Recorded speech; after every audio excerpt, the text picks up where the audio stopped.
তিনটে পার্ট থাকে, একটা হচ্ছে handle, this is call handle, this is shaft বা outer part, and this is the inner part, is called insert.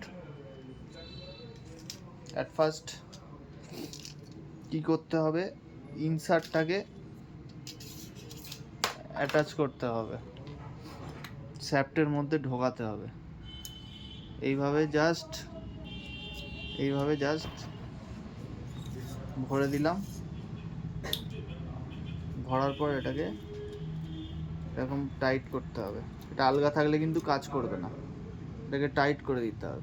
Just প্যাঁচ system tight করে দিলাম। টাইট করার পর এই দুটো পার্টকে এবার কী করতে হবে, কানেক্ট করতে হবে। এই দুটো পার্টকে কানেক্ট করতে হবে। কানেক্ট করার সিস্টেমটা হচ্ছে, এই হ্যান্ডেলটা ওপেন থাকবে না, এটা ক্লোজ থাকবে, হ্যান্ডেল ক্লোজ থাকবে। হ্যান্ডেল ক্লোজ, এই যে ওপরের সুইচটা আছে, এই ওপরের সুইচটা আর এই যে বাটনটা, দুটো বাটন একসাথে প্রেস করে এইভাবে ঢুকিয়ে দিলাম। হ্যান্ডেলটা কিন্তু ক্লোজ থাকবে, হ্যান্ডেলটা ক্লোজ আছে।